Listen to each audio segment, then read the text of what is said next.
This week, an interview with Jim Keefe, who's worked mainly in the world of King Features comic strips, including runs on Flash Gordon and Sally Forth, as well as being in charge of the coloring of the Syndicate Sunday strips. He's also worked on adapting manga for the English-speaking market, lettering the English translations and retouching the art to accommodate English sound effects. Our conversation covers his time studying at the Kubert School, dealing with technological change, letting a story write itself, and much more. First, as always, I'd like to thank our patrons for helping to keep the show going. You can pitch in by pledging at least $2 a month at patreon.com/deconcomics. This is Tim, and this is Deconstructing Comics.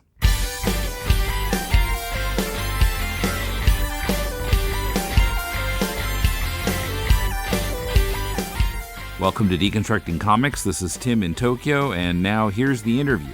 All right, I'm talking with Jim Keefe in Minnesota. How's it going? It's going good. We had weirdly, strangely warm weather today, and when we have it this late in the season, we can smell the farmlands of the South. The air comes up to the city, and it's like, oh, that's a little weird for this time. Anyway, but that's just one of the things. You kind of, little nice little tidbit of information about the area. So Jim's been, we found that Jim and I are the same age, and he's been, we won't say what age that is, but... yeah, we must be like in our 40s now. Oh, yeah, exactly. Well, yeah, I mean, I teach high school English, and I had several students the other day who thought I was 35, and I'm like, thank you. Oh, that's a win. Oh, my Lord.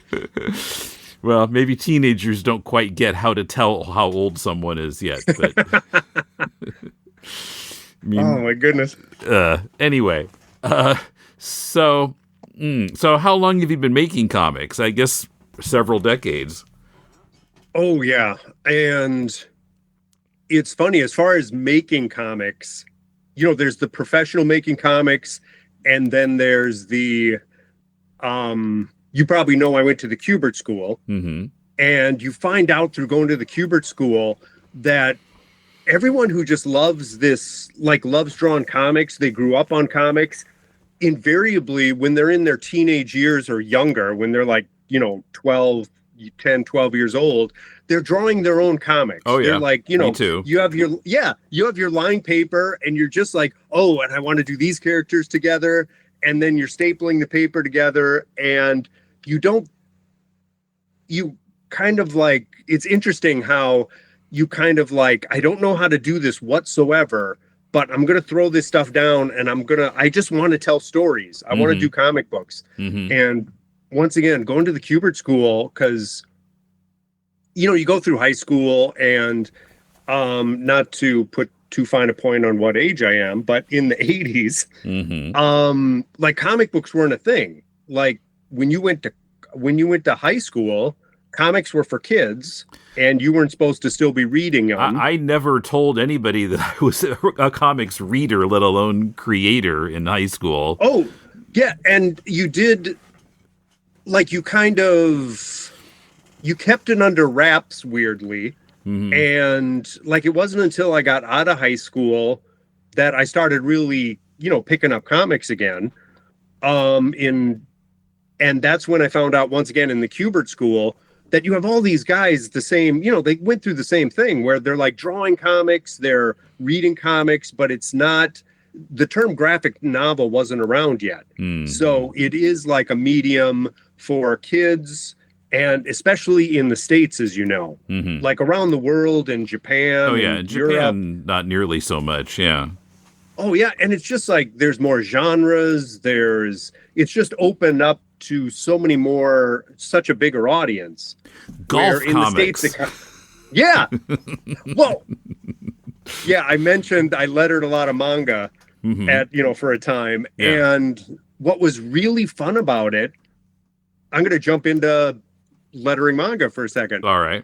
So I lettered this book called Whistle, and it was about this kid who wanted to play soccer or football, as far as Europe. But I have no interest in soccer. I'm reading comics and doing this stuff, but the woman who did this comic and her team, I was so sucked into the story.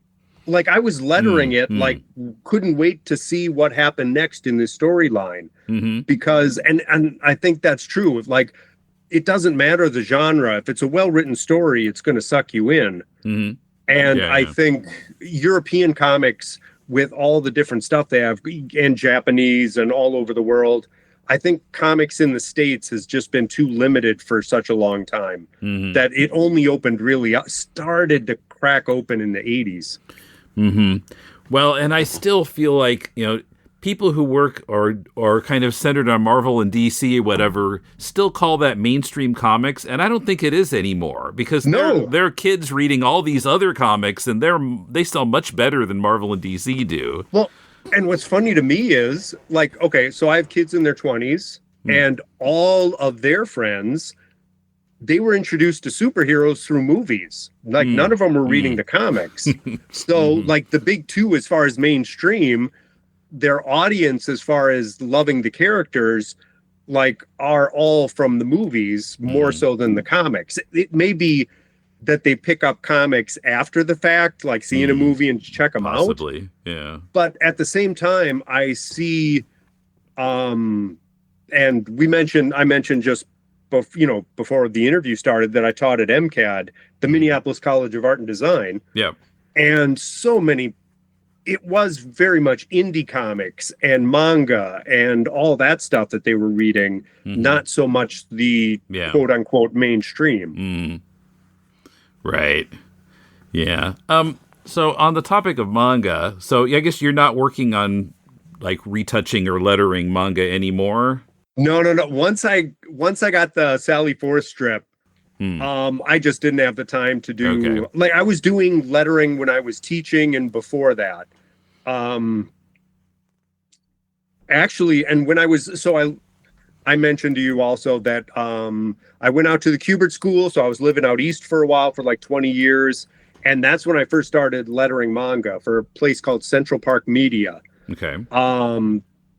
And yeah, it was just it was a new world to me at that time, because I don't know if you remember, but like in the 80s, there was like manga and anime was such a subculture, like until like Akira broke through, but only to a certain group. Yeah, it was the idea of like manga and anime was just like something was rumored, and I hadn't really seen any of it. No, you would just see bits and pieces of Lone Wolf and Cub came out in English because of Frank Miller, but otherwise I hadn't really seen any. No, and it's not. So it's interesting coming from that, where you're limited to, pretty much the American market. When I was growing up, I didn't see European comics so much, didn't see any manga. And then to jump ahead to when I'm teaching, and it's reversed. Like they're all over the manga, and especially digital stuff that they're reading online. So they have so much more of a wealth to draw from as far as their influences, as far as that's concerned. Right. Yeah. And Superman and Spider-Man are movie characters. Yeah. And it's so hard. I don't know if you found this too, but the comics we were reading when we were growing up, you could pick up a comic book and it would be self-contained. You could have, the first caption would give you everything you needed to know. Right. You could read that story. And I find with today's comics, they're kind of writing for the graphic novel. Like it's one part of a huge story. Right. For the so trade. You pick up even like my favorite character was Spider-Man growing up. Oh yeah, me too. And every blue moon, I'll kind of pick up just what's going on now, just pick up a comic. And I have no clue. Like I'll pick it up and I don't recognize this character at all. I don't know. Granted, it isn't meant for me per se, but it is kind of funny that it's so moved away from what I was familiar with, where the movies are so much more familiar to me, more so than the comics. Huh. Okay. Like they hit a lot of the notes I remember in the comics much more than the comic books do now. But yeah, on manga, I wanted to ask you about Cross Game. because that's one that we've talked about on the show a few times. And I noticed that you did. What did you do exactly with Cross Game? Oh, and when those came out, those were like huge issues too. They weren't like little ones. They were like these double issues. Yeah, the first and like second issues. The omnibus. Really big and thick. Version, no, I literally. So that was for Viz Media, and they would send me. They'd send me the art. They'd send me the script, which was translated, of course. And what I would do is I would fill in. You strip out all the Japanese text and the sound effects as much as possible, because of all the screens and all the kind of stuff that goes on there. And then you start laying in sound effects. Oh my gosh, too. So it's interesting. When I worked in Central Park Media, I got to jump back a little bit. What we did, like for Cross Game, the American market for manga was doing it like a Japanese comic, where you read it from for us back to front. You know, as far as it's just for us, it would be back to front and right to left. When I first started, they would actually have us take copies of manga. We'd bring it down to a Kinko's. And we'd flip the pages digitally, on a Kinko's copy machine, and we would letter it so it would be left to right for an American market.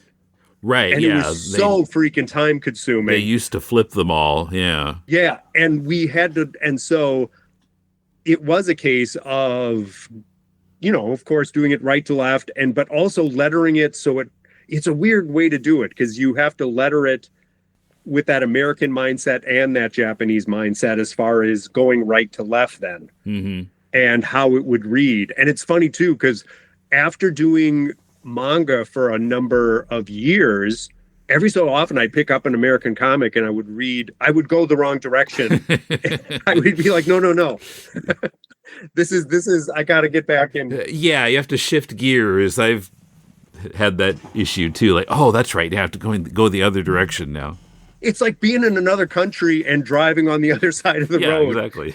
you have to remember what lane you're in when you come back to comics when you're doing that. But no, so I would literally you lay in the text, after stripping out all the Japanese, and this is digital. Yeah. And then, Wacom tablet and using that kind of stuff, a Cintiq. And then you lay in the sound effects and you try to cover up as much of the Japanese sound effect as possible, because with all the screens, you end up having to retouch art that ends up being shown anyway.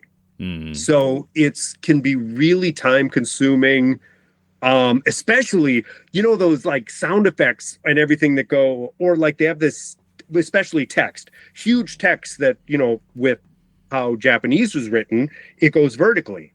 And sometimes you'll have, and then the English will be horizontal, and you have these huge areas. You have to do all this retouching with screens and all that stuff.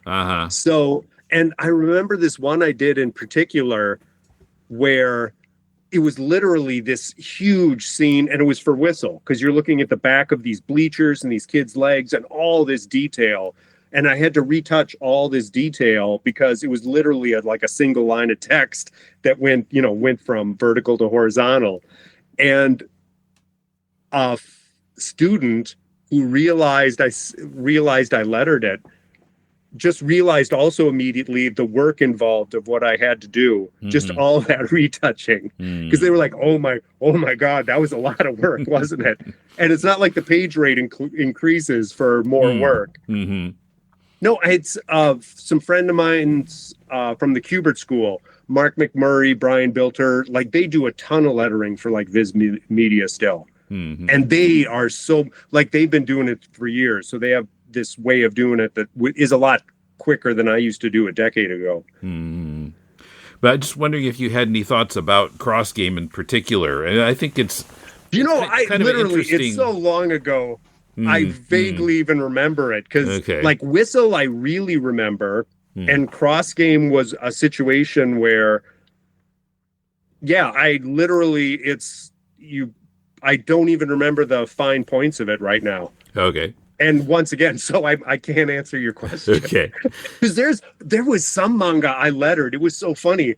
I did this whole graphic novel And for the life of me, I couldn't figure out what was going on in the story because it was just like them saying like, fire bolts, this, that, this, and something would happen and explode. And I did all these sound effects and lettering. And I'm like, I have no idea what just happened because it is very much a production job at some point where the story is secondary. You're just getting text laid in and you're doing retouching and you don't remember the stories as much. Whistle, I did the whole series and it was just so beautifully done. It really stuck with me. So I'm sorry I can't I can't jump on Cross Game as much. Well, so manga generally, why do you think it's become so popular with young people, really around the world, not just in the U.S.? I think what I touched on earlier, as far as like a single issue comic book now, you can't really get into. You pick up any book as far as manga, and it has a huge chunk of the story. You may not have, it's always good to start at the beginning, of course, but you can get this huge chunk of story that can get you really into the story. And as far as Whistle and my daughter Tessa, she works actually, when she was younger, she used to go to conventions and help out with, conventions with me and sit at the table. She's now working for Hachette Publishing. But one of the things she loved too is, say it was like, I did this book called Mixed Vegetables. And it's like this romance, like, you have this people, but it involved, cooking. And at the end of the manga, they would actually have recipes and how to do stuff. Okay. And even with Whistle, they would really tell like, oh, what do we have to do? And in a very succinct way, they would explain soccer rules to you in the manga. So it's giving you so much information so clearly that I think it's so much easier to really get a hold on. And so many more genres. Like it isn't just superheroes. Yeah. You can read about, if you love cooking, they have that. If you love soccer, you have that. If you have, all different kinds of stuff. So, and the stories are so much more involved in that way. Like you can pick up a Marvel graphic novel and get a big chunk of story. But, usually these, how many volumes that those manga books can go. Oh, yeah. Like they can go 20, 30 or more books. Yeah, One Piece is over 100 now, I think. Yeah, it's just insane. But the ones that are really popular like that, I am amazed at how the continuity and the story, like it just gets that much more, it gets much more involved for the reader. The reader is so much more invested in that because they do have like this acquire, all these years, all these books they've, read that have led up to that. So I think that's huge because for the most part, yeah, I remember, comics went from drugstores to direct market in the 80s. Yeah, 80s. And then into the 90s, you didn't see them at drugstores anymore. But once they went, I also, it seemed to me that once they went to direct market and into comic book stores, a lot of comic book, like it's changed since, but a lot of comic book stores weren't actually inviting to like a female audience there. It was very much like boys, superheroes, or older fans who were usually male. Yeah. And I think that was like that also like cut off a huge market. Because you're not just going to the grocery store picking up some comics. It didn't matter who you were. Yeah, get some bread, get some Spider-Man. Yeah. Yeah, you'd go to the specialty shop, and the specialty shops too. If you're picking up anything but superheroes like Archie or something like that, that's not necessarily where. Like it wasn't at that time. They were still kind of figuring it out. Like I think comic book stores now are much more open to a wider audience. They have graphic novels, they have manga, they have Funko and Pops. Even and bookstores too. Huge graphic novel sections and manga sections. And once, as you mentioned, as far as popularity, the manga sections are usually much bigger than the American comics. So And you're in Japan right now? Yes. Yeah, I've been here for going on 37 years now. See, that's interesting to me too, because your view of American comics being from over there, like what's available to you and how you have this rich, you have all this manga around you. And I'm interested how American comics even look to you. Well, I mean, since, it's... And especially since you grew up with them. Right. Yeah, and I still read a few. I get electronically because I used to work on they're hard to get otherwise? Well, I used to work on a U.S. base, and I could have them mailed to me at my quote-unquote American address, so the postage wasn't a killer. But now I've got, like, half my closet is full of long boxes, and at some point I'm like, I don't have any more storage space for these things.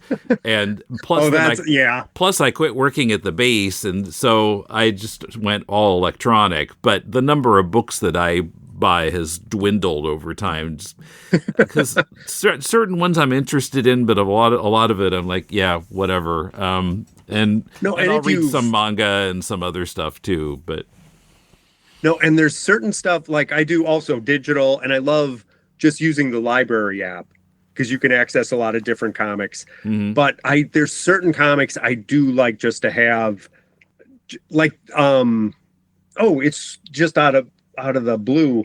Like I recently got this collection of Bringing Up Father, the old George McManus. Oh, wow. Okay. Like from the 30s and 40s. And like, we're in a golden age of comic strip collections. Like, you can get these big, beautiful collections, and there you go. Holding up my Little Orphan Annie Volume 4. Yeah, I'm going to go off. Here we go. I'm going to hold up my Bringing Up Father. And right. Same publisher, probably. Yeah, this is these Library of American Comics. Yeah. Yeah, these are just beautiful. And I love, like, reading these online wouldn't be the same. Like, I like having them in my hand. Yeah, I'm not even sure if they're available that way. But no, and if they are... Sometimes the older comics like that, digital doesn't work for them. You got to be able to see the detail in them. Like an old Prince Valiant page, you don't want to look at on your phone. No, that's not a thing. Yeah, that's a particularly good example of what you don't want to do. Yes. Yeah, and once again, working in comic strips, it's hard because it's such a small medium now. Like, you don't have huge Sunday pages. So you are very, and I think of going back to the old, where a Sunday page, one strip would be the entire page, and it was bigger than papers are now. And you just interviewed Dan Scotti not too long ago. Or how long ago was it? A couple months, yeah. Yeah, so with it, and what's amazing about the work he's doing is, like I said, Flash Gordon, of course, used to be this big, huge, beautiful Sunday page. And now he's working with these constraints of size and everything. And I see the work he's doing, and I'm like, oh my Lord, that is tough. That is just hard work to get so much story into such a small space. Because I did, as you know, like, I did Flash Gordon for a number of years. Yeah. But they had already discontinued the dailies when I was doing it. Right, yeah, some years before. So I just did the Sundays. So, like, him doing dailies and Sundays, and just I am amazed by the work he's doing as far as storytelling, because he is so damn good at doing it, especially with the size restrictions. Yeah, I'm still reading it on the website, or I'm getting the daily email from King Features. Yeah, and I heard it is hard. Continuity strips are hard to read on the web, because as far as going back and their website's a nightmare for that. But and Dan mentioned it too. They literally redid the whole website because they needed to update it. And now it's like, okay, how can we make this better now that we did the initial jump? Like, we got rid of the old one, updated it. How can we make this read better? Which, like, I don't envy him there either, because it's not like it's just for a web page. It's for a web page that has to be viewed. Then you have to see it on your phone. Then you have to see it on your iPad, and it has to adjust to all the different. Like, it's It's not an easy thing.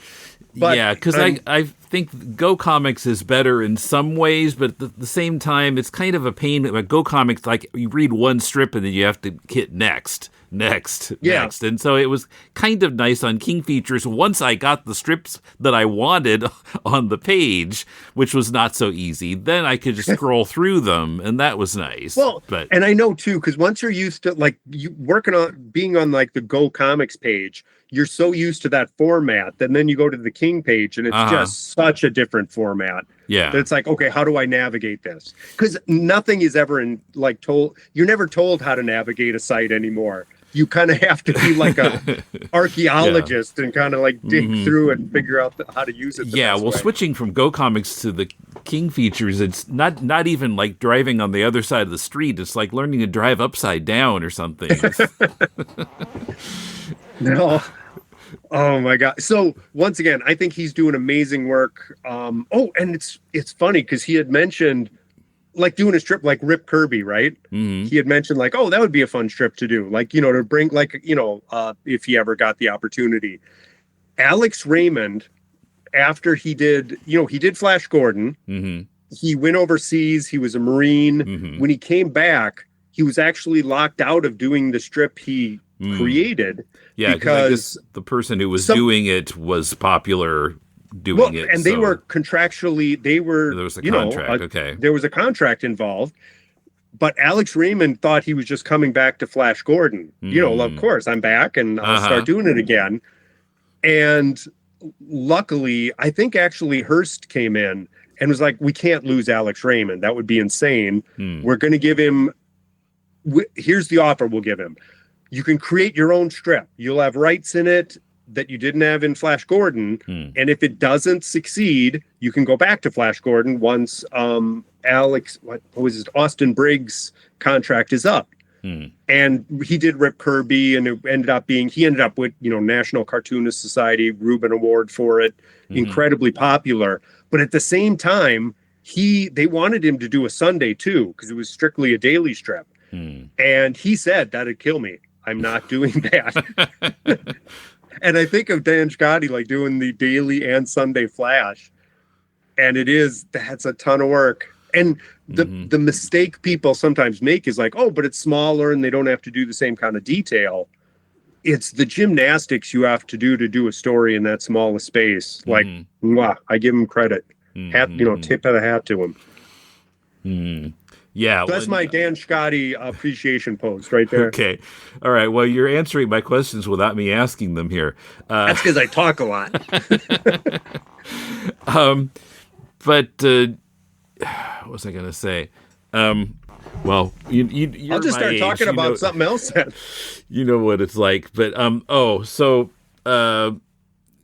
was just reading a little bit earlier today. I didn't realize that Alex Raymond died in a car crash in the 50s. Okay. Here, I'm going to cut you off right there. So Stan Drake was in the car with him. I had known this. I knew because it's like a legend as far as what happened. But I actually, when I was working on staff at King Features, I was on the phone to Stan Drake because I had mailed him some artwork that he had on, blah, blah, blah. Doesn't matter. But he just called me to say thanks. And I was working on Flash Gordon at the time. And he said, I was in the car with Alex Raymond. And I'm like, oh my God, he's going to tell me the story. And I'm not going to say anything because he's going to tell me the story. But yeah, so Alex Raymond came around and Stan Drake had this, because here's this new artist, Stan Drake doing Heart of Juliet Jones, which is an incredibly well-drawn strip. All those cartoonists lived in Connecticut. It was like a close place to live near the Syndicate. Okay. And there was this community up there of cartoonists, and he stopped by Stan Drake. Stan Drake had this cool car, and Alex Raymond wanted to take it for a spin. And he did. And the roads were wet. And once again, to hear it from Stan Drake, he said, the roads were wet and we were on these side roads, and he took this turn just way too fast. The car left the road, and he said, the last thing I remember, there was a pencil on the dashboard. And he said the last thing he saw was just the pencil floating, in the air. And that's all he remembered. And then he woke up later. And Alex Raymond had died. Stan Drake ended up in the hospital. But yeah, tragically, just a life cut short. And just such a phenomenal artist. Just, I mean, not just his strips, but his illustration work when he was in the Marines, and his illustration and freelance just throughout. I mean, he did illustrations for, what was it, Look magazine, all the popular magazines at the time.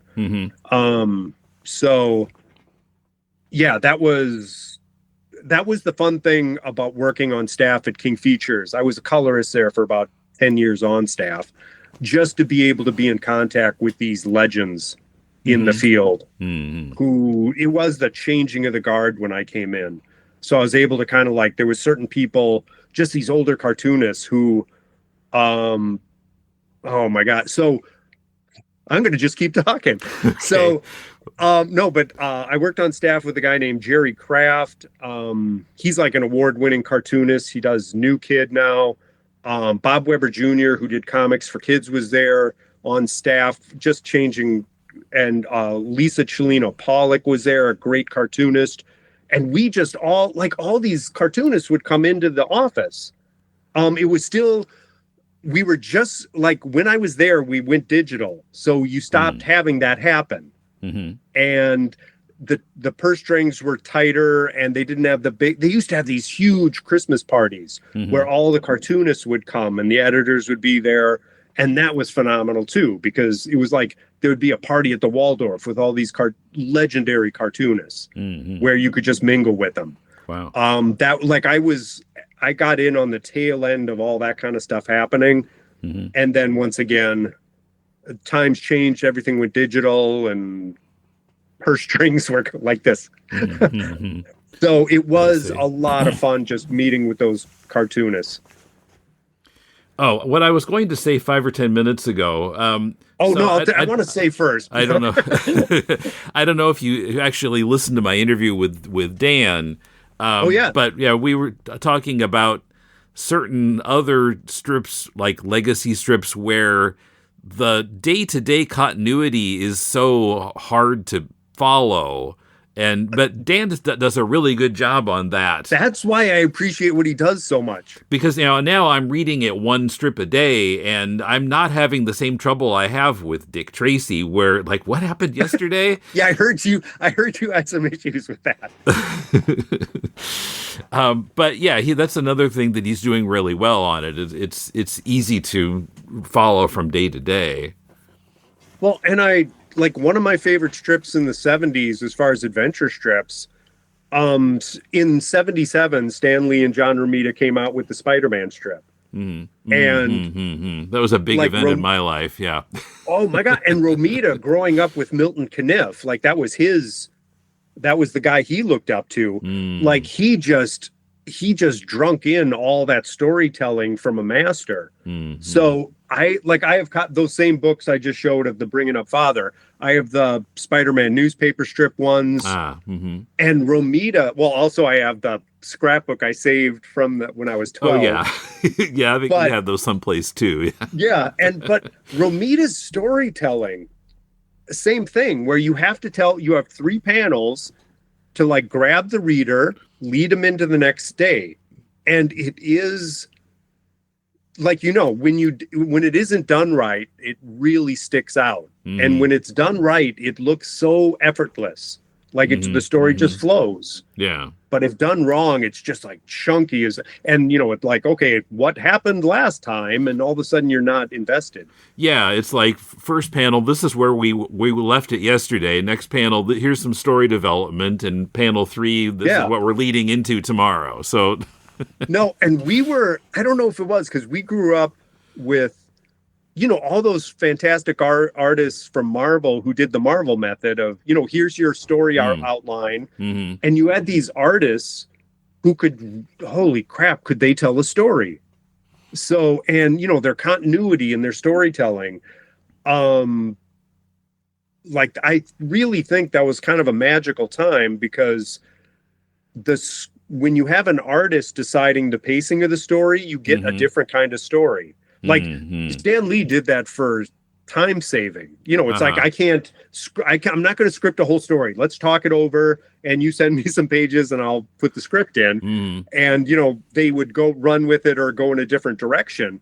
But you had all these Kirby, Ditko, Buscema, like pacing a story how they saw fit, and they were incredible storytellers. And they grew up on all these Raymond and Foster and Milton Caniff, like all these great storytellers. Like it was just, there was such a wealth of great artists, and they were just like let loose because of that method, which, and once again, if it's not done correctly, it's really bad. Yeah. Well, and occasionally Stan doesn't quite get what the artist was trying to do. If you ever read the Spider-Man story, The Living Brain, I think it's like issue 17, 18, something like that. So we did a Patreon podcast about early Spider-Man. And that one we realized, Ditko was trying to do this and Stan didn't pick up on it.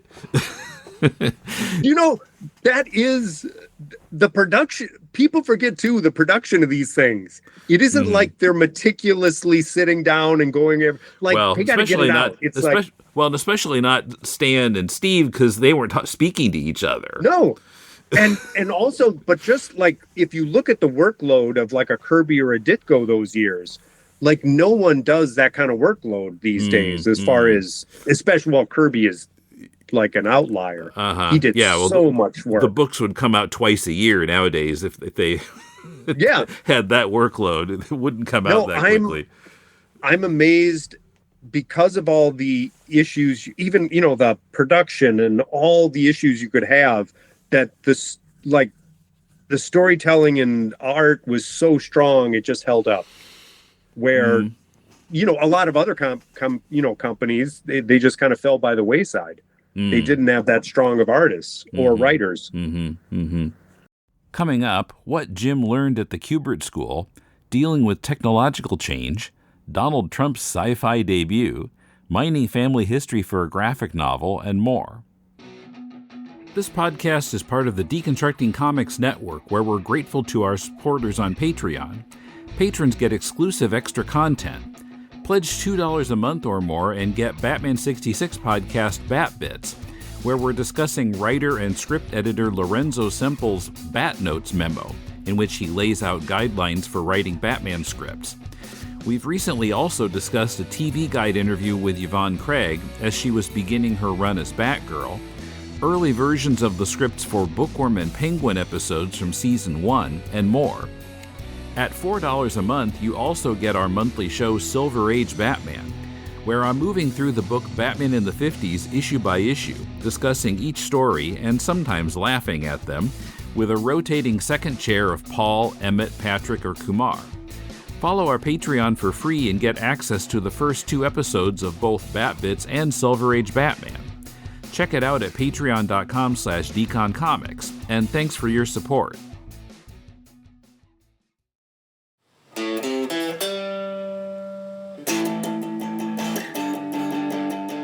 Who's Who, the definitive podcast of the DC Universe. Spanning from the first issue of Who's Who in 1985 all the way through the loose leaf edition. Including all the updates, the spin-offs, custom Who's Who pages for forgotten characters, and tons of in-depth character spotlights. Entries span from the golden age of DC and into the extreme 1990s. Covering characters such as Superman by Kurt Swan and John Byrne. The Justice League by Kevin Maguire. Batman by Dick Giordano. The New Titans by Tom Grummett. Wonder Woman by George Perez. The Legion of Superheroes by Keith Giffen. The Flash by Carmine Infantino. Lobo by Simon Bisley. The All-Star Squadron by Jerry Ordway. Firestorm by Al Milgrom. Aquaman by Chuck Patton. So many entries talking about Ian Karkull. The Forever People again, and again, and again. And hundreds of other characters found in Who's Who, the definitive podcast of the DC Universe. Available wherever you find podcasts and at fireandwaterpodcast.com. Nuclear Man, Batman, Hawkman, 2D Man, and Hour Man. Who are all these people, man? They're all part of the DC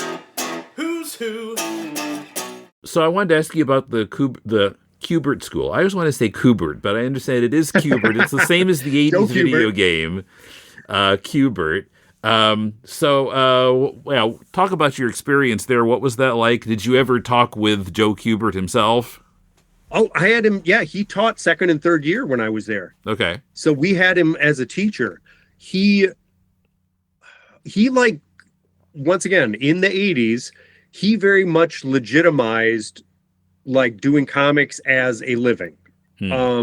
Before that, art school, when I tried like a semester at MCAD back in the day in the 80s. This is before they had a course in comics there.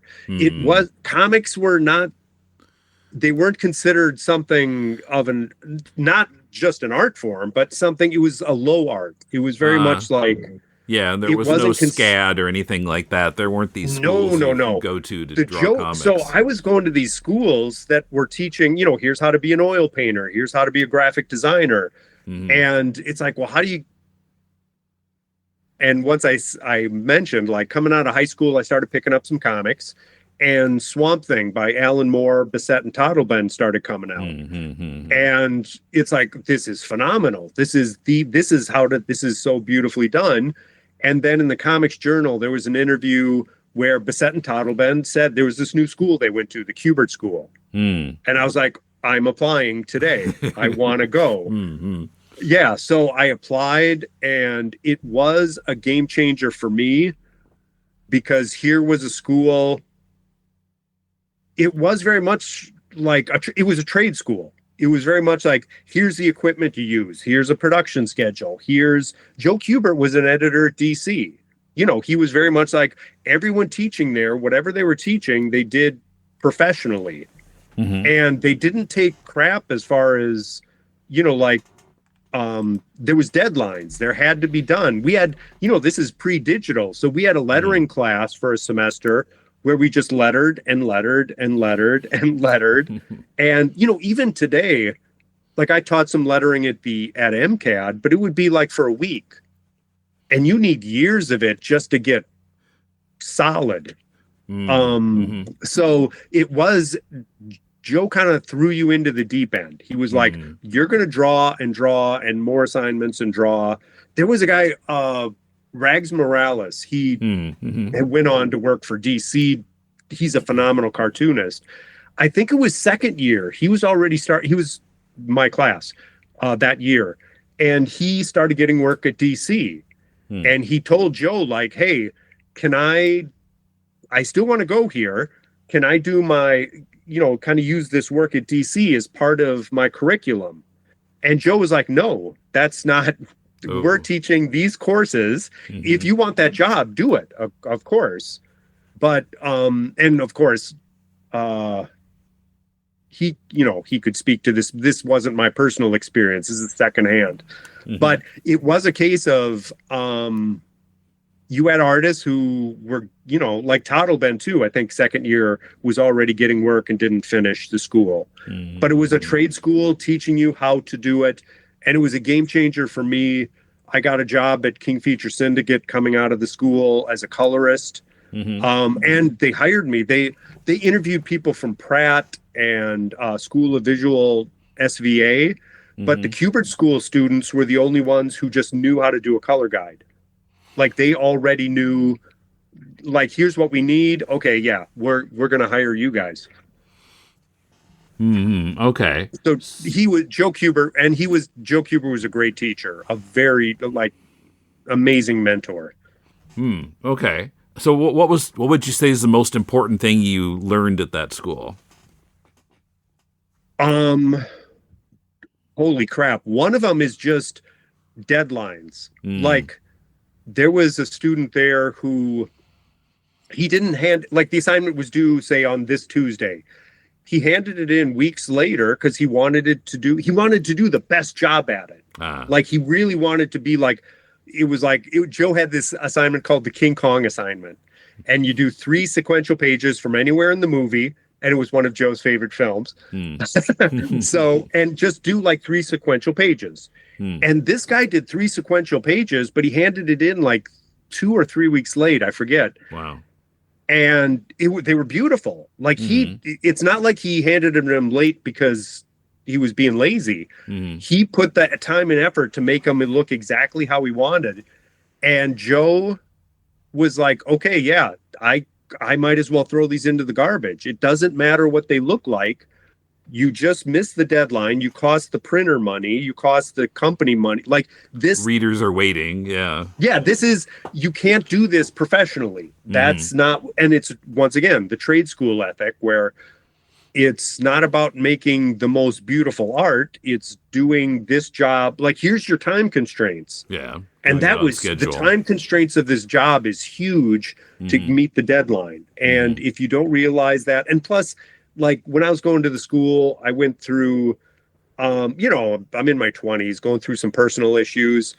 And like second year, I was doing crap assignments. And Joe pulled me aside and said, like, I really needed to hear this.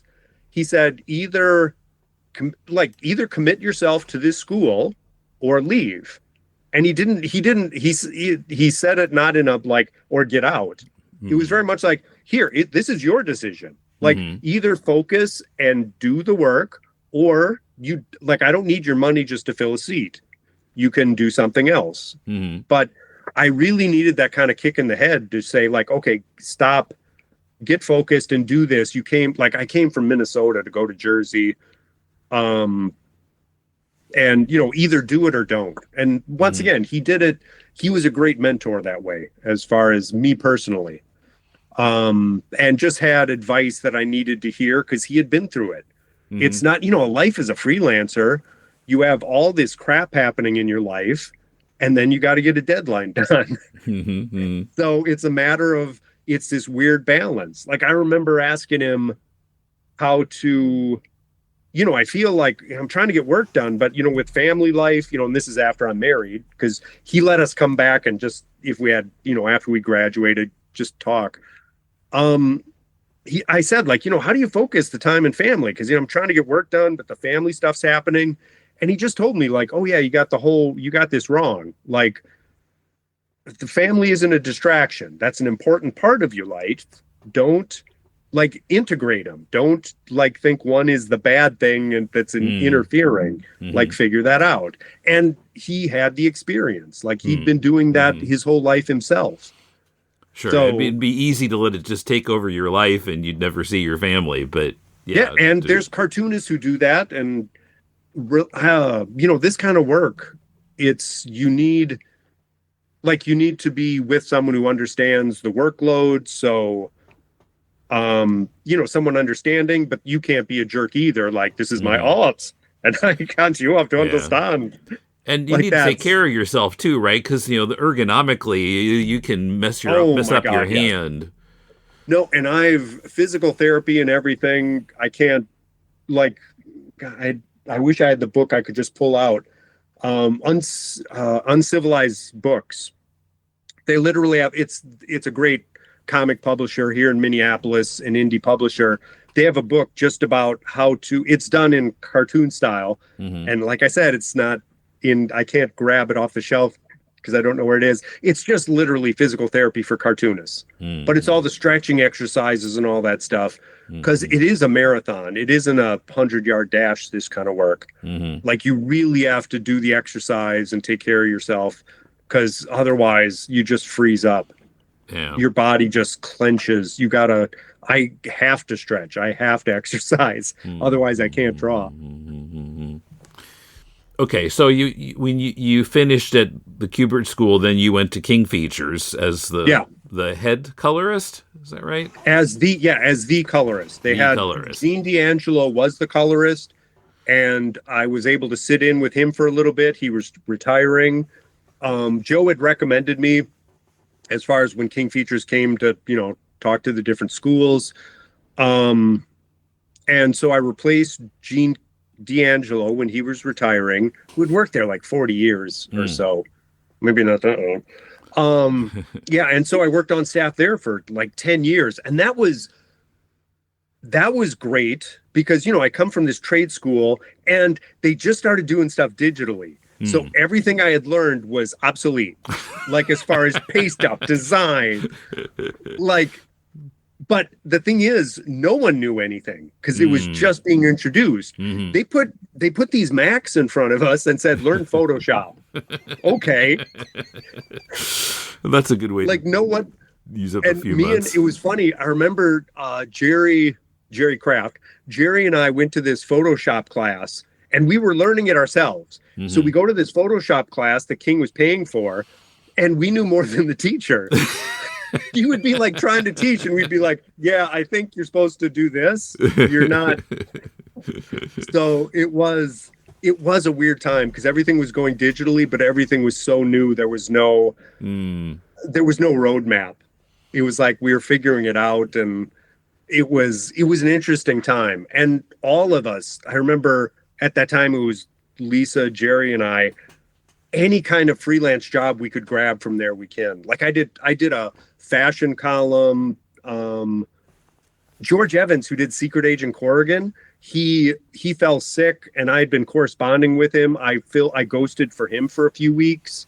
Like you would just be picking up freelance jobs here and there whenever possible, just to get your hands into other stuff, because you had the work you were doing and then the work you wanted to be doing, which is true with everyone. So that was a great learning experience. And also, as you're working for a corporation, so you have the kind of like things that are kind of your learning stuff is out of your hands sometimes as far as certain things. Talking about that transition is taking me back because I'm remembering. So when I first came to Japan, 1989, I was just teaching in an English school, and then the economy tanked, and so I'm losing students. That's when I started at the Kubert School, at the King Features. It was 89. Okay. So in 92, I kept my foot in the door at the English school, but then I also got this job at the Yokota Air Base working for the University of Maryland, doing we called it publications at the time. And the people... it had been kind of a transition where people left and new people came in, and we didn't really get to get updated on what they were doing. But the people who had left were still doing a lot of paste up, like clip art, cut out the old style, yeah. Cut out the Christmas bell for your decoration of your ad or whatever. And so when we're sitting there with these, early Windows computers and some version of PageMaker and trying to figure out how to do all this stuff electronically, we were just kind of which no one has done before, reading the manual and figuring it out ourselves. Yeah, because there was we went from waxing type to doing it digitally. Yeah, we had a waxer. We got used less and less. But that was a thing. That was a thing when you first started. Oh, yeah, it's funny because I tell that to students, and it does sound like, and then we put coal in the fire and heated our homes. Yes. Well, yeah, my brother. That's how it was done. Yeah, it's the same as my brother and I talk about how, our students have no concept of you're watching a show on TV and there's no way to record it and there's no way to watch it if you miss it. No, that was, my kids have no understanding of that if you missed something, you had to, oh God, it was on at this time. Wait for the rerun. I don't know if you remember, when the Hulk TV show came, the pilot for it came out, the Hulk, Lou Ferrigno, Bill Bixby, that was must-see watch, and you had to watch it at that time. And, I remember my brother, the girl he was dating at the time called during the Hulk. And was, he's in high school, and he was like, it's not like you could watch it later. He was like, yeah, I'll call her back. This is important. I'm watching the Hulk. Yeah, romance I can do anytime, but the Hulk has now the Hulk or never. Is only on from 7 to 9, and that's it. I will never see this again. So that they don't understand that at all. So, but being colorist, so does that mean you were coloring all the Sunday comics? I was, so a bunch of comic strips, the cartoonists colored them themselves. Okay. But for the bigger strips like Blondie, Hagar, Beetle Bailey, at the time there was 16 of them. I would do, and this is color guides. Literally, I'm going to show you one because I still use this method. This is for and granted, for all you people who are listening to this, go to YouTube and see this. But this is the color guide I do. Okay, so you got a Sally Forth strip here with different colors. And this with is numbers. actually the one. I'm not sure when this will play, but this is this coming Sundays. Okay. Like this coming Sunday, where we have a kaiju monster attacking a skeleton Santa. Okay. But hold that up. I'm going to take a picture of it because this is just audio. So, how's that? I did that wrong. Hang on a second. There. Okay. So yeah, I'll put that in the show notes. Yeah, and so like it's literally all those numbers correspond to colors.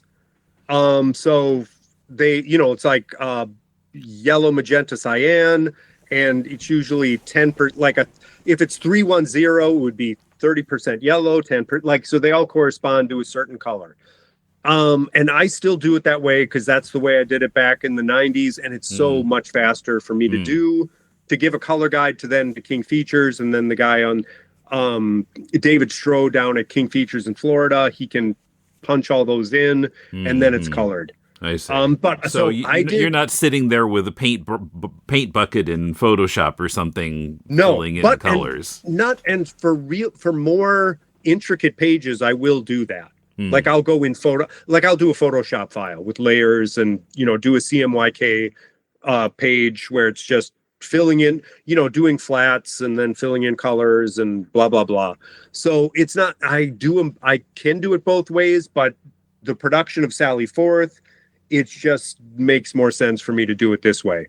And so I learned the old traditional method, which I've kind of carried on to still, because that's comic strips, I can still do it. I've done I just did a 3-page Flash Gordon comic for Paper Cuts, where that was entirely digital, and so the color is what I did in Photoshop, so no color guides whatsoever. So and same, you kind of have with our life experience, it's kind of like both worlds as far as how to do stuff. It's not just the new stuff, it's the old and new stuff, because you're just keeping up with stuff. So you have a lot of different abilities as far as how to do stuff. Yeah, if the 80s ever come back, sure, I'll be ready. Well, it's funny because I have a nephew. I'm going to throw out his name, Keefe Jensen, because he works in film now. But he learned all these old school film techniques when he was going to film school in Colorado. He goes out to New York. It's like a whole different world. But they needed someone who knew some old school stuff, because that got his foot in the door. So you never know, as far as, people getting work. It's just a matter of, like Joe's big thing is like no lettering, no coloring, know how to draw. Like you never know what'll get your foot in the door. For me, it was coloring. And when I was learning it, I hated it. I was like, this is mind numbing, putting all these numbers in. I never want to do this. And, but it got my foot in the door. And like Joe Kubert was like, I'm not saying you will like, he would say, my job is to get you so you can, and I'll say it one more time, to get your foot in the door. I'm not saying you'll get work, but if you work real hard, you'll get, you can grab an opportunity, hopefully. So he was realistic there too. He wasn't going to, you're going to be fabulous cartoonists.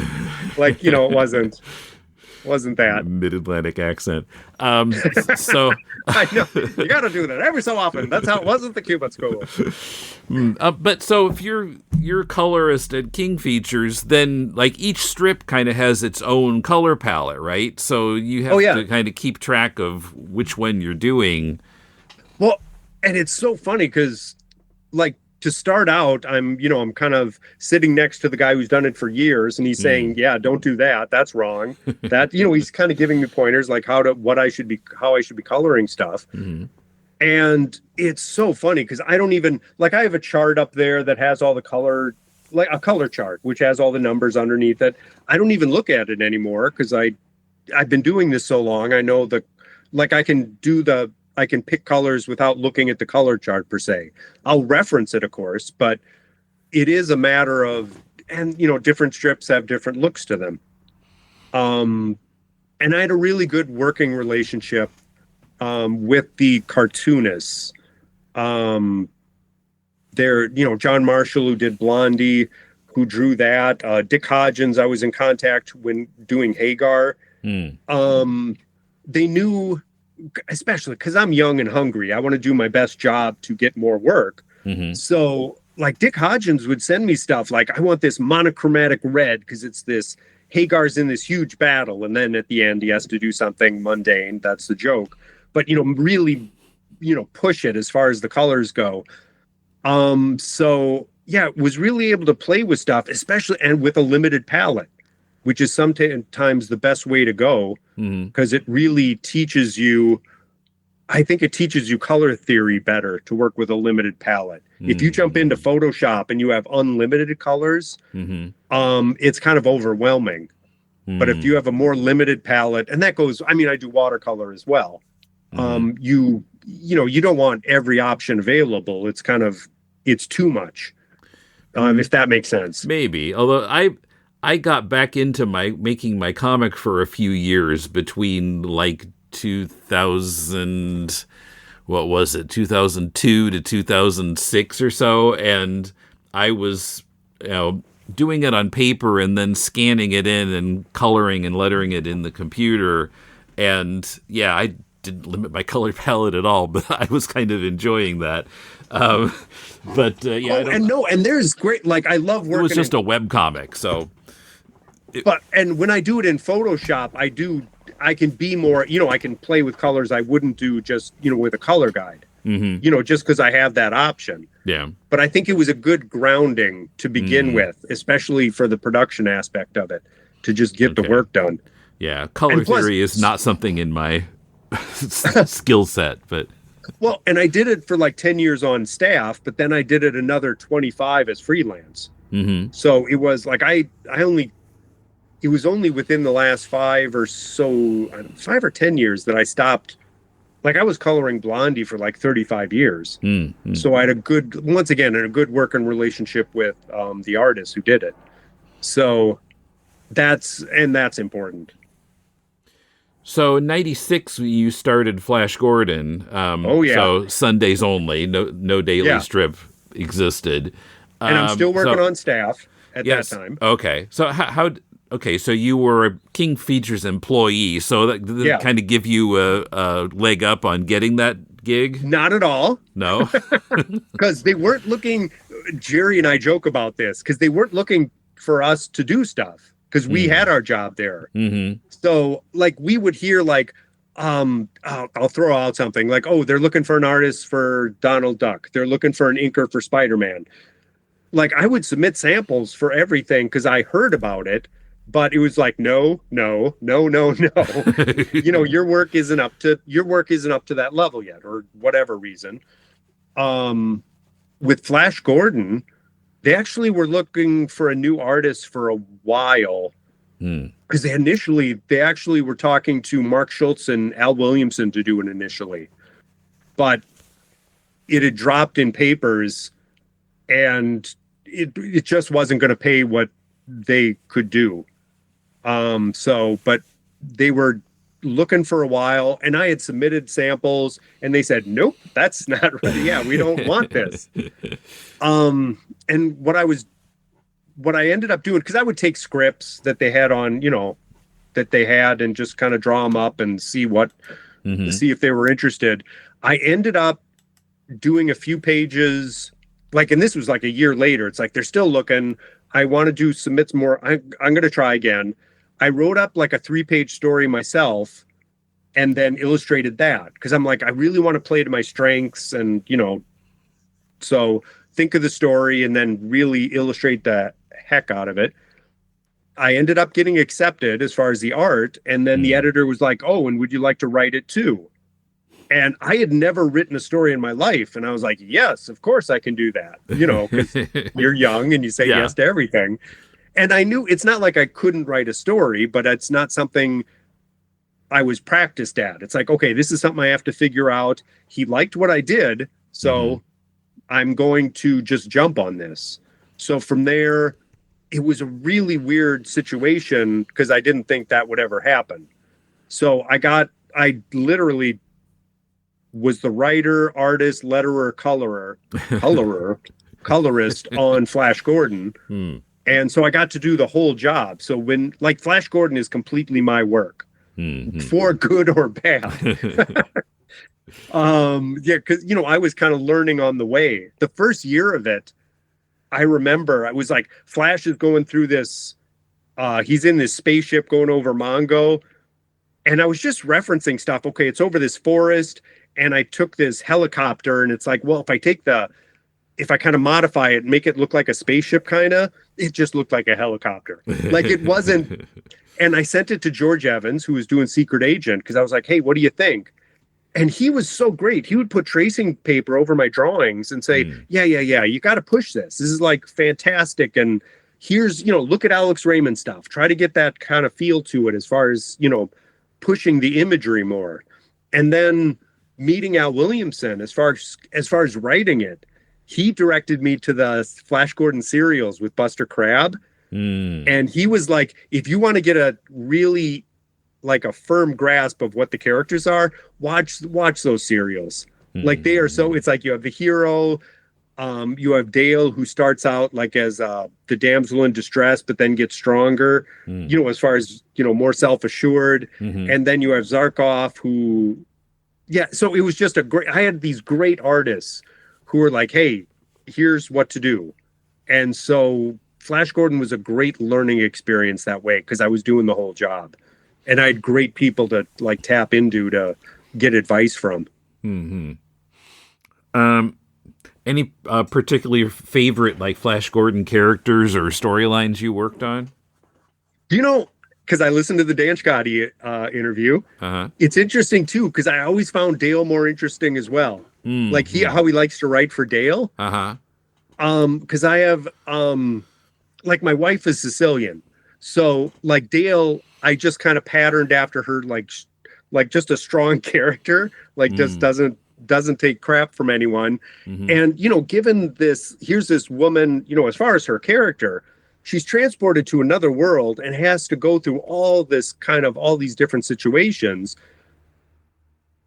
She's not going to survive if she doesn't become a strong character. And I didn't want her to become like, oh, now she's a ninja, you know, something ridiculous. Elektra in space. Yeah, it's now she's Elektra. So it's, you know, taking that. And same thing Dan Scotty was talking about, where I went to Alex Raymond stuff and I just poured over it. And what I was working at King Features, they had all the proof sheets. So I could look at these old proof sheets of the black and white line art that from the 30s and 40s. And just, like, granted, you can't draw that delicate anymore for a strip because all the lines would drop out. You have to have a bolder line. But Dale was always a favorite character to write, because I could just play with that character more. Because once again, Flash is the hero. And you have to make sure he's the central character, but the side characters are always more fun to play with because you almost get more leeway with them. And there was this, Stephen King did this book, it was called On Writing. And he just talks about that, where he doesn't worry too much about the plot, where he likes to kind of unearth the story as he's writing it. And I definitely kind of like put that into my head, because I would kind of plot out a story like, I want this much to happen from Sunday to Sunday. But if I was drawing a particular Sunday and it was going in another direction, I was like, oh, what's going to happen? Like, it got me excited, because I was like, I'm not going to stick to what I was going to do per se. I want to see where this goes. And some of my funnest stories were just kind of playing within that, like letting the story go where it was going, which is weird to say because you think you're the one writing it, but it just, like, things until you're doing it, like, you can have ideas for stuff, but until you're putting in the work doing it, you don't know where it'll necessarily go. And it could go in a direction much more interesting than you initially thought. Yeah, well, I had similar experiences working on my comic the 20 years ago, where, like, I would write out a script, and then when I started like drawing, I think, oh, now what's happening while they're saying this? And then like some other idea would come up that was better than what I had planned to do, and I'd just toss out the old one. That's what you're talking about is exactly. Schultz had that same experience, and he talked about it. He said one thing about writing and drawing a strip together, like you're the artist and writer, because you're the artist, you can take it in a direction that the writer in you hadn't thought of. That once you start drawing it, it goes in a different direction. And sometimes, like I have a good relationship with Francesco Marciuliano, who writes Sally Forth, but it's a whole different dynamic when it's like, here's the script, and then you draw the art for it. He gives me some fun leeway. Like I can take it in another direction, but I can't take it away from the script, as far as away from the joke. Otherwise it doesn't work. So, but there is that writer-artist combination, exactly what you were saying, where the artist in you takes it in a different direction. Yeah. So why did your run on Flash Gordon end in 2003? Because it paid so little. In 2003, it was a case of, from 96 to 2003, there was no pay increase ever. And it came down to, I said, you for a job like this, every couple of years or every few years, or depending on the contract, you renew. And every time I renewed, it would be a case of, okay, can I get some reprint rights or this and that? Because I know it's being used here and overseas and blah, blah, blah, because I work on staff and I know about this stuff. But it was always a case of no. And by 2003, I was not, like, financially, I could not do it anymore. And I kind of said, I'm going to finish the story. It'll go a little past my contract dates because I want to finish it. I don't know if I had like Joe Kubert doing a page and John Romita doing a page for that story. And so I finished it. And once again, it was a Sunday page. It didn't pay that well. And I was wondering who was going to do it after me, because it didn't, who could afford to do it. And they ended up just reprinting my stuff. Yeah. Yeah. For 20 years, they were just doing reruns. And that was insane to me. Like when they did it, I think it was the 90th anniversary that Dan Scotti came in. And they had moved on from when I left to when he was doing it, like we're talking two different presidents of King Features, and different editors are on staff there. And he was talking about how, like, we have all these great, like, we really need to launch these strips and get them out there. And I'm so glad that it isn't like the third or fourth time my stuff is like recycled. It's just like, oh, come on, this is ridiculous. There was one story I did way back. So Ming attacks Earth, and I had Clinton at the time, President Clinton, in the strip because he was attacking Earth. It gets reprinted. Clinton was attacking Earth? No. No, okay. He was on the receiving end of the attack. Yeah. So Clinton is in the White House, but when it was reprinted years later, it's like, well, now Obama's in there. And I was on, I'm still working for King Features. I said, listen, I don't want this to come out with Clinton still. It'll date the strip as far as a reprint really badly. So they let me stick Obama in there for that strip. Now you jump ahead again and Trump's in office. And I'm like, well, what if I put Trump in there? So there's that same strip. It has Clinton, then Obama, and then Trump, as far as the three different presidencies. So Trump has been in Flash Gordon. Okay. Go figure. It's a weird world. So I noticed at the end of a strip, there in Flash Gordon, there's a little box like what's coming next, or some little pithy 2-word. And it seems like Alex Raymond did that, right? And then you kind of did that, and Dan is doing it now. So how is it? It seems like it'd be difficult to come up with those really concise little titles every time. Do you know, it really isn't. It is Okay. a case of like, it's so funny because they just kind of pop in your head at some point. I mean, and sometimes some of them are better than others, and some of them are, but it is a case of, I think it's almost like a muscle you use. That you're doing it week after week after week after week, and you're also just trying to entertain yourself sometimes,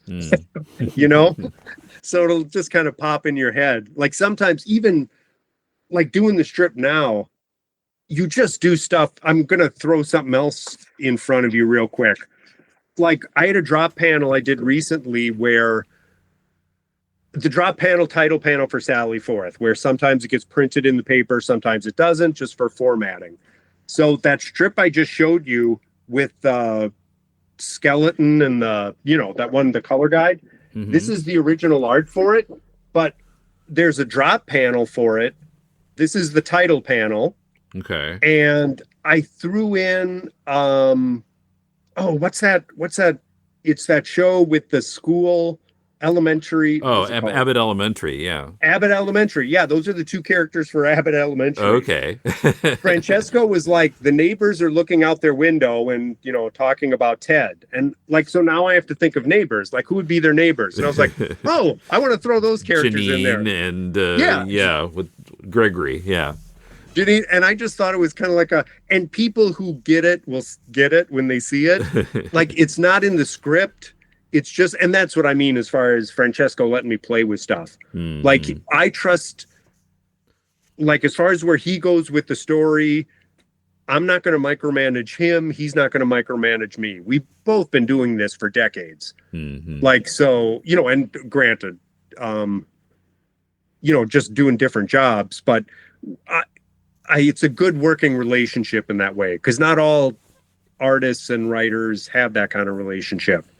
So it's, I value that. So what is it about Flash Gordon that he's still kind of sticking around? It almost seems like it's a bit of a Flash Gordon renaissance now, because you've got this book coming out that's Flash Gordon related, and then the King Features is putting out new strips finally. I really think, holy crap, I don't want to get in too much trouble for this. Okay. But, because King Features is my employee, but back in the day when I was working there, the Wall Street Journal actually did an article about it where you had all these like Looney Tune character, all these Walt Disney in the 30s and 40s were just taken off. And so was Warner Brothers. And King Features was huge. And it was a Wall Street Journal story from the early 90s was like, what happened to the King Features characters? Because Popeye, which used to be huge, just wasn't anymore. Like, what happened to the King Features characters? And I think with newspapers shrinking and going digital, there was just, newspapers have just had it hard, period, as far newspapers and comic strips. And I think there was a certain window where you had some old school ways of dealing with stuff, which wasn't jumping to where stuff was going, and stuff was just not seen. And it's like Flash Gordon, what was it? There was like the 1980s movie, 90s tried a cartoon, but I think like I really enjoy what the staff right now, there's with CJ, with the new president, and we have this, the editorial they have now, they're really playing with the characters more so than I saw in previous decades. And once again, I've been there longer than any of them. I've been there like 35 years, where some of these people have just been there like a decade or so. So like I've seen different ways of King Features handling stuff, and just with the new with the new website coming out with Flash Gordon licensed by Mad Cave, and they have Paper Cuts doing a young, just let's try different versions of this. Let's see. This is some great characters. Let's see what let's see what we can do with them instead of leaving them just dormant, which made no sense to me. Sure. And once again, I am not in a position where I'm trying to deal with the finances of newspaper syndication and such. Like, I'm on the creative end. So all the things they're handling, thankfully I am, I don't have to deal with. But I love the fact that they're just jumping all this stuff now, jumping on all this stuff now, because I think it was needed for a long time. And it just seemed to be in stasis for a while, where the characters just went away. They weren't seen, not went away. They just weren't seen. Yeah, no effort to get them out there. And even you interviewing Dan Scotty and just being able to get the stuff out there. Like, I was having Joe Kubert and John Romita and Al Williamson do Flash Gordon pages for me, and no one knew. There was no podcast. There was no promotion for any of this stuff. So it just kind of like it happened, and there was a small group of people who knew, but there was lots of fun stuff happening, which no one knew of. And I think that's changed as well. Like, we can really get the word out more so than we ever could in the past. So tell us about the Flash Gordon Adventures book that's coming out. Oh, that's so I was contacted about that. What is his name? Art Baltazar. He did a Young Teen Titans book, I believe. Okay. Like the style you'd recognize in a second. So he did the first volume, and what Paper Cuts it did, the editor Adam Walenta reached out to me and a bunch of other artists, and it's an anthology with some how do you pronounce his name? Stan Sakai. Thank you. Usagi Yojimbo. Yeah. Yeah. So they have a lot of great cartoonists there just doing just little quick vignettes of Flash Gordon stories based on Art's character design. So like I do and what really drew me into doing it is I could write it and draw it too. Like I don't know if it was fun to write and draw Flash Gordon again in a vastly different way than I usually draw the strip. But it was fun. I did a Patreon post recently because I took a creature I did in the comic strip and did a kid's version of it for this 3-page story. And once again, so it's an anthology. It just came out beginning in November. So it's in bookstores, can order it online, blah, blah, blah, blah. And so, yeah, and it's just a lot of fun. And it's for a younger market, which it's just, you have kids reading comics now, there's just young graphic novels, graphic novels for young kids are just like booming right now. So you have kids reading comics. I mean, with Renee Zellweger, I'm going to say the name wrong, with her book Smile and Babysitter's Club, like she just exploded with her graphic novels, and I'm saying the last name incredibly wrong. But once again, so graphic novels have just exploded. Well, and Jerry doing like New Kid and such, Jerry Craft. So like there's this huge market now, and kids love comics. You remember the Scholastic Book Fairs? We used to get like the little paper catalogs of 4 pages that we would order books from school. Yeah, because I think of all we'd get like there'd be all the comic strip collections and stuff, and you could get Charlie Brown or Garfield or all the there was just all this comic art you could buy as a kid, and I think we're seeing a renaissance of that now, where it kind of went away for a little bit. Because direct market and kind of took comics out of the public's eye, where now it's just exploded because kids love them so much. Raina Telgemeier is who you're thinking. Thank you. Yeah. I will pronounce because I just sit in my basement. I don't know how to pronounce words. Yeah, I know what you mean. So Sally Forth, how did you get this gig? Oh, I was making a joke about this the other day because so George Evans, who I said I ghosted for, he had a heart attack and we had been corresponding. Well, I had touched base with Craig McIntosh, who was drawing Sally Forth, and he much like an ambulance chaser, he got sick, and I ended up helping him out. So, but he got like malaria or something. He was overseas. Yeah. So I had been in contact with him briefly because I had just moved out to Minneapolis, and I was kind of like, I need to know who the local cartoonists are. And we had lunch, and I had shown him, like, I wasn't looking for work from him. I was literally just kind of introducing myself and showing him my work. So he was doing this stuff with MIA's missing in action searches overseas, came back with malaria, and he's told me, listen, I can still pencil, but my hand's shaking when I ink. I know you can ink because I've seen your stuff. Can you just come out to the studio and kind of help with some dailies till I'm back up to speed? And so that's how it started. I started like working on the dailies, and some Sunday pages worked really well. And he also, he was more old school where he was using FedEx still for the Sundays. Mm-hmm. And I told him, I can just scan those and send them. And he was like, "You're hired. Get that boy working for me." There's that mid-Atlantic accent again. I know. That's what always happens when you get hired at King Features. So he ended up like, okay, this would be great because you could free up some of my time if you could start inking. I was inking Sunday pages, coloring them, and then formatting them to be shipped off digitally. And I was doing that I did that for a couple, I think like a year or so. He was looking to, and it just coincided. He was looking to retire, and he said, "Listen, I can't give you the job. It's up to King Features. Like, they don't know your work." I was his assistant, but it's not like King Features. I was on King Features, working for King Features for him.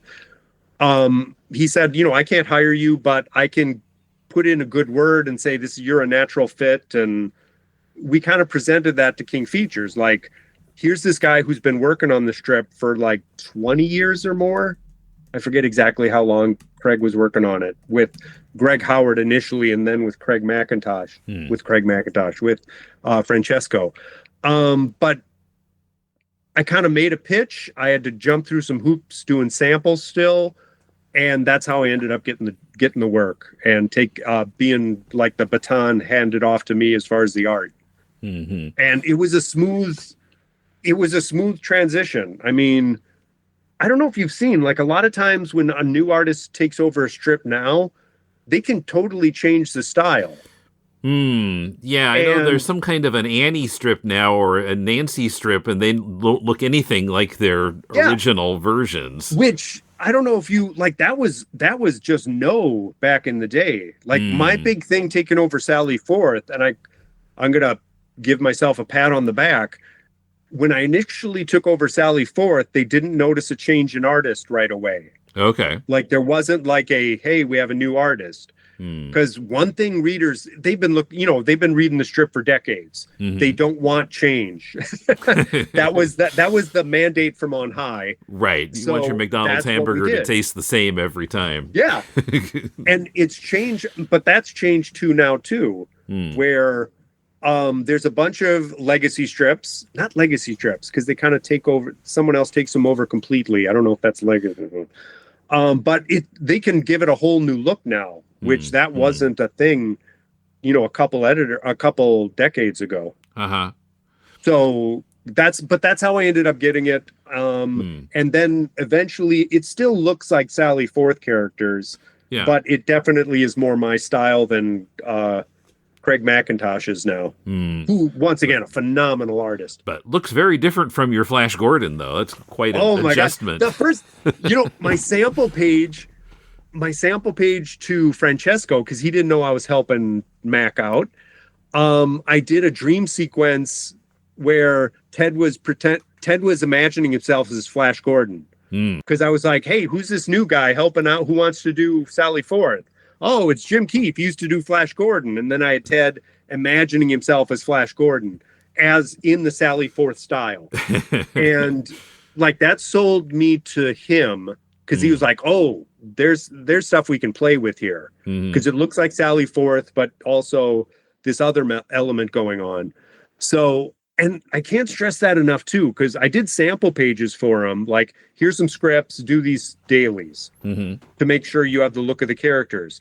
But I also did that Sunday page as kind of like a, hey, I want to introduce myself as well, which I really, as far as cartoonists out there looking for work, like always follow the submission guidelines to a T, because that's exactly what they want. And you have to be able to, follow those guidelines.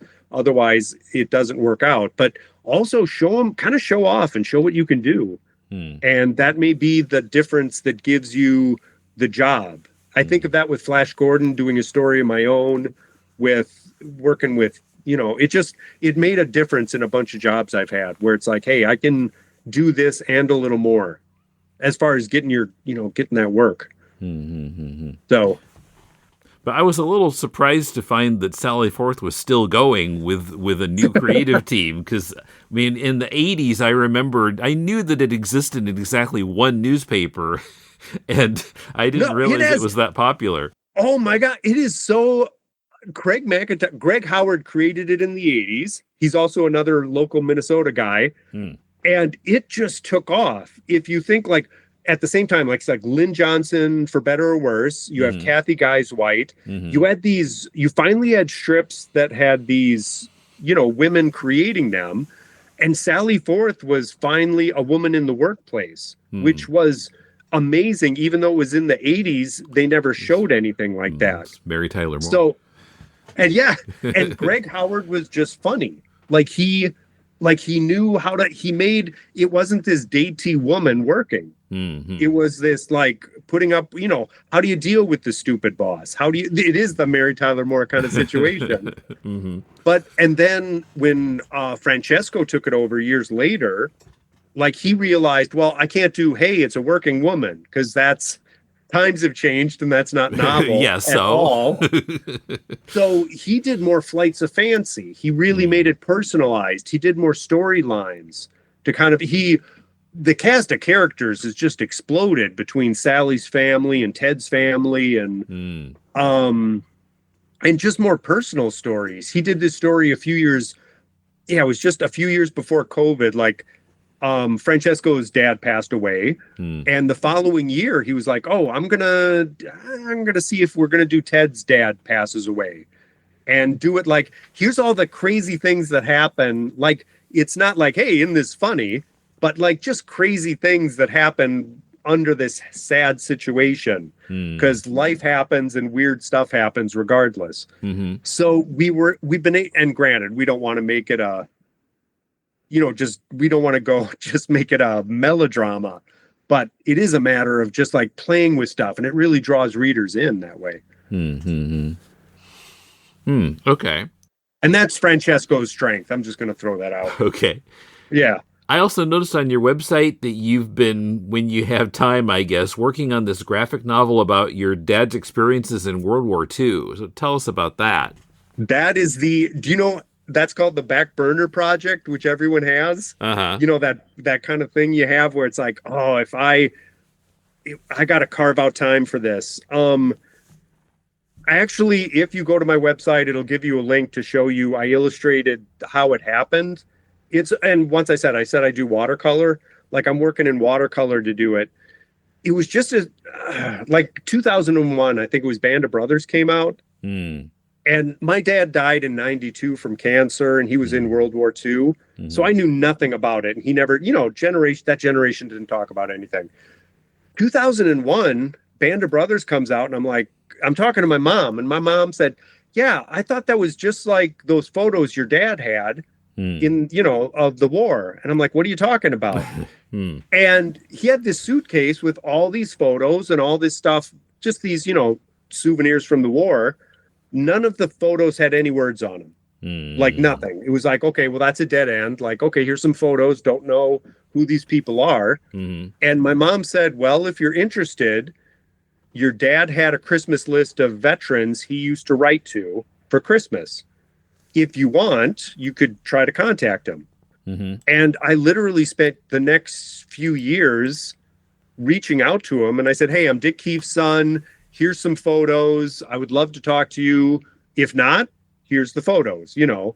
And every one of them was like, oh, you're Dick Keefe's son? Sure, give me a call. Come on out. And so I was able to talk to all these veterans. So it wasn't like secondhand information. It's like, here's these people who were there with my dad, and this is what happened exactly. Because I can read in like histories about, oh, here's what the division did.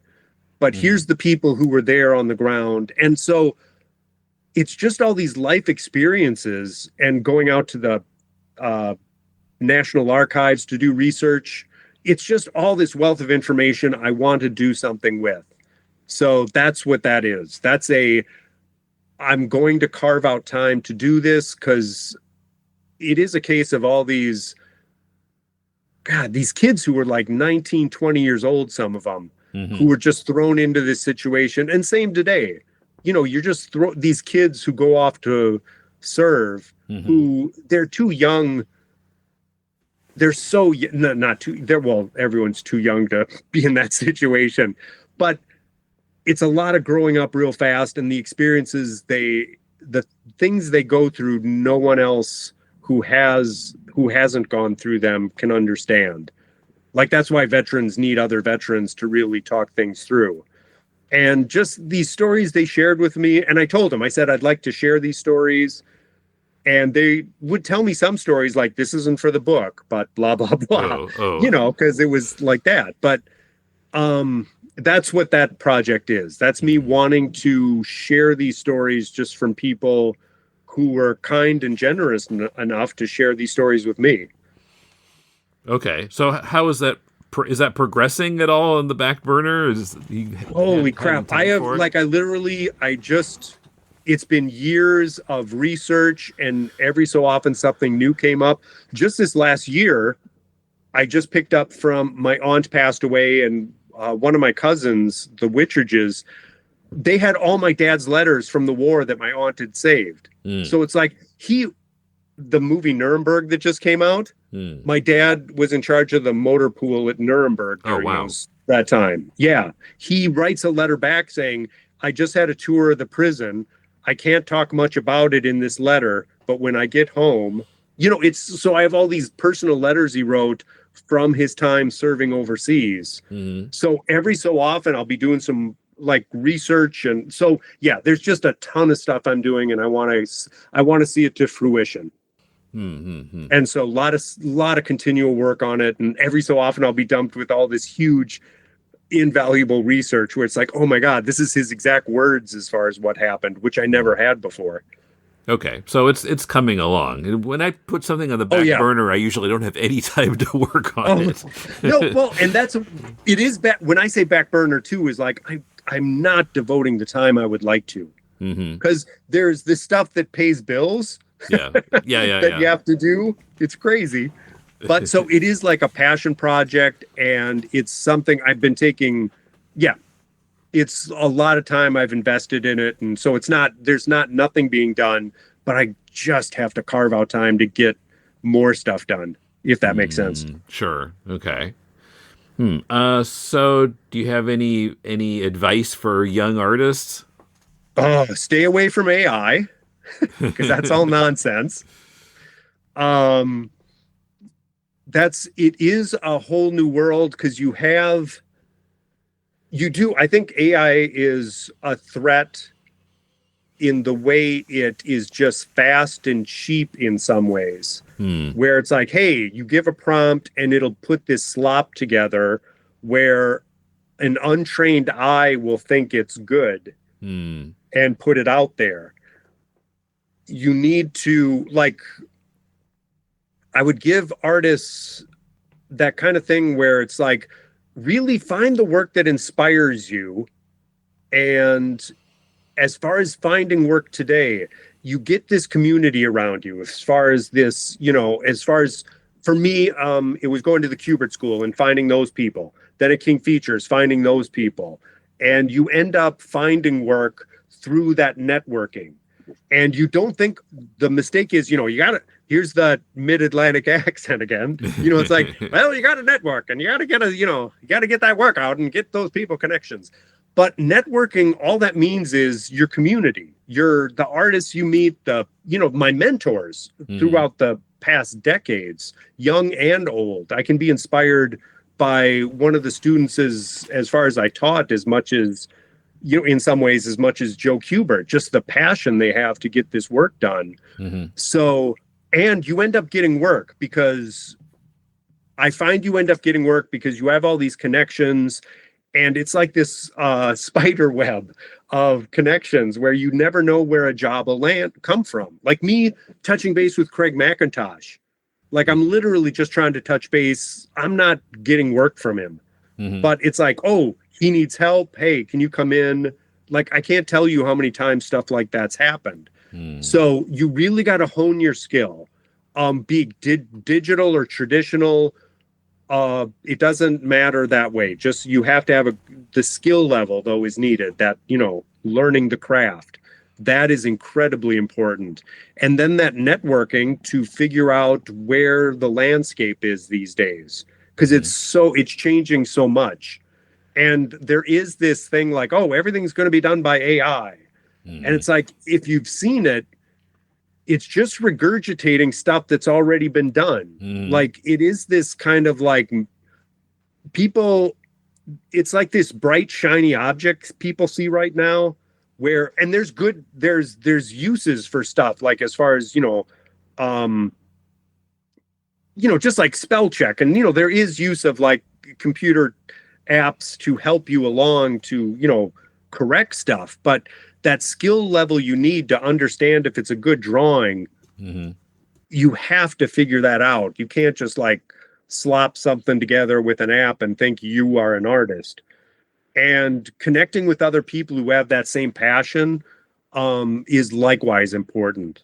And that's where the connections come to get work, I've discovered. It is people, posting to job boards and such. It is that face-to-face and hands-on connecting with this community. You find out about work or learn new stuff or get a new passion for stuff. Just teaching at the Kubert School, I was at I had hit a wall, and just being introduced to, they were all in love with manga. So I started to end up jumping into manga more. And they all have this passion for the art form, which it's like, oh God, I used to have that. And then it's, reignited. And so like, it is important to keep the passion going with that community, and then that same community finding work. Because, everyone's path is so wildly different. As far as getting that job. Like, I can't say wait till a cartoonist is old and sick and then get their job. Like, that's everybody gets in through a different door. And that sounds like I'm an ambulance chaser as well. So anything else you need to plug what you're working on now? Oh, well, I would like, as far as checking out the Patreon, that's a best way I have a bunch of free stuff on my Patreon, as far as plugging new stuff, as far as showing, the stuff I was showing you, as far as the art, the color guides. I post a lot of stuff there so people can see process, the way, all that kind of stuff. Also, my Flash Gordon that I did for King Features, Hachette Publishing in France just did a 4-volume set of my stuff. I think I don't know how to pronounce it. It's Hachette in Spain is Salvat Publishing, Salvat Publishing. They just did a 4-volume set of my stuff. Shakti Comics in India just did my whole run. Okay. So like, there's a whole bunch of Flash Gordon stuff of mine that's come out in the past year or so. Sally Forth, of course, Comics Kingdom, with the incredible writer Francesco Marciuliano. How's that? Okay. God, did that sound condescending? I'm actually giving him a compliment. Hopefully that was a compliment. Fine. That's me going into my advertising mode. So Sally Forth on Comics Kingdom, Flash Gordon Adventures just came out this month I have a story in that. So just doing stuff all over, and more company eye stuff. That's kind of a work in progress, and I keep posting stuff to my Patreon just to once again keep that interest level there for myself and readers. Okay. All But right, that's cool. that's what I'm thinking of in a nutshell. Okay. All right. Well, thanks for your time today. This has been great. Yeah, thanks so much. And I'm glad. Yeah, I wish we could have just talked more about 70s and 80s comics. Well, maybe you can come back and be a co-host instead of an interviewer. We can talk about some run from that era or something. I literally just got like the Essential Hulk from the 70s just to go through all this Herb Trimpe stuff. Like, deep dives into that and Ramita stuff. Forget it.